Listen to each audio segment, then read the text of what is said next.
Nearly 20 years ago, on December 25th, 2000, a 5-pound, 4-ounce baby made her entrance into this world. After a long and complicated birth from the umbilical cord wrapped around her neck, 22 minutes later, after silence, she finally cried for the first time. This is the story of her, of me, the story of the tiny little baby girl that fought like crazy in the first minutes of life and even harder every minute after that.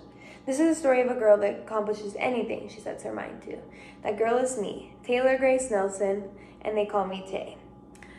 A few days after graduating high school, I packed up all my stuff and moved to a city an hour away from my family's home. It was scary and I had no idea what I was doing, but I was ready to start the next chapter of my life. I was ready to begin playing college soccer, something I had dreamed about since I was a little girl. I became a Brookhaven Bear, number 16, and I finished the season the lead goal scorer as only a freshman. The memories I made and the friendships I have are ones I'll hold on to and cherish for the rest of my life. Next, I made one of the hardest decisions of my life, and that was to quit soccer, the game that I've played since I was 5 years old. To hang up my boots and to never play again was truly one of the hardest things I'll ever have to do. But I knew, oh my goodness, I forgot. But I knew that focusing solely on my education and my nursing degree is what I had to do. One day, hopefully in 2022, I'll thank myself for this. Nurse Nelson, coming soon. After these last few semesters at Brookhaven, I plan on seeing myself at TWU in Denton studying nursing. I'll work as hard as I have to while trying to maintain my full-time job at Quick Trip, my mental health, and my social life to accomplish my dreams. I want to be a labor and delivery nurse more than anything in life. Lastly, in about 5 years, the ultimate goal is to come home every night to my beautiful family, to marry the love of my life, to have beautiful children, and enjoy the job that I do. I want to come home every single night and know that I get up every day and help others. That's the ultimate goal. That is what keeps me going. Team 5 and Dr. V. Now that you know a lot about me and my goals and aspirations and who I am as a person, I want you to know a little bit more about me on a deeper level. You know about me on the surface, but now it's time to dig a little deeper and know the real me. Soon, I will share 4 objects that scream Tay. 4 objects that I believe are a part of who I am and make me who I am today. My first object is a candle, because it shows how I see myself and how other people recognize me. Now you may be thinking to yourself, why in the world is this girl showing me a candle? A $12 Marshall's candle in her college speech? Is she out of her mind? Is she crazy? Well, I promise you I'm not. Maybe a little, but that's not the point. Aside from simply loving the smell of candles, I feel as though I represent one. I am the light in a dark room. It's what I'm known by, and it's what I'll forever live by. You never know what someone is going through. Always be the light, always radiate happiness. Oh my God, I forgot. I'm sorry. Always be the light, always radiate happiness. You never know what someone is going through, and you never know who may need it. It's so easy to be consumed by the negatives of today's society. Sometimes we need to stop, take a breath, and realize that we have so much to be thankful for. There's so much light in this world, and we just have to embrace it. Never hold grudges, never be angry, be happy, and be the light in a dark room always. This brings me to my second object, my pet cactus, Zay.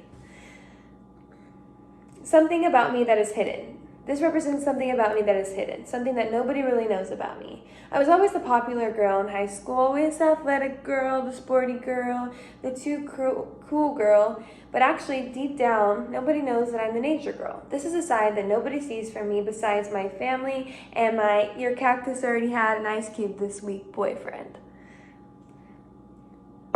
Being the popular girl, it would be lame to care so passionately about something like the environment or recycling. But as I've matured, who cares about what people think? I've learned to embrace it. I'm going to raise babies in this world one day, so why not try to keep it clean? Who cares what people think? Why be ashamed of recycling, greenhouses, or adopting as many pet cactuses as I want? Why not take a few minutes out of each and every day to stop and smell the flowers, or in my case, to smell the cactus? Bye-bye plastic bottles, say bye-bye to plastic bottles, and maybe use a reusable one. To give and adopt this adopted cactus, and ice cube. This brings me to my third object, pink scrunchies. Again, why in the world is she holding up pink scrunchies in her college speech?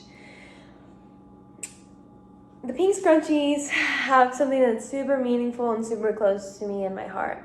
I was the first female in school history to play football on the men's football team. I defeated all odds, I broke records, I broke stereotypes, people that said that I could. My very first game, I wore a braid with a pink scrunchie in my hair, and every moment after that, people made fun of me. They made fun of me for wearing pink. Pink is awesome. Girls are capable, girls are strong, they're brave. Anything a man can do, you can do too. And you, and you, and you. Never let your gender, race, or the color of your scrunchie stop you from chasing your dreams. Chase them and don't you ever look back. Lastly, this brings me to my final object. Weird, again, but who cares? It is my vacuum. This is an object that somebody who knows me well selected an object that represented me. Initially, when the man that I loved told me I reminded him of a vacuum cleaner, I was ready to kick him to the curb and find a new boyfriend. Come on, a vacuum? The dirty thing that sits in this closet for months that I haven't seen? Oh boy.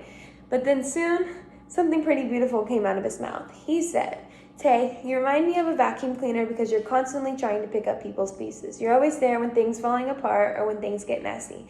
You're there, you're my vacuum."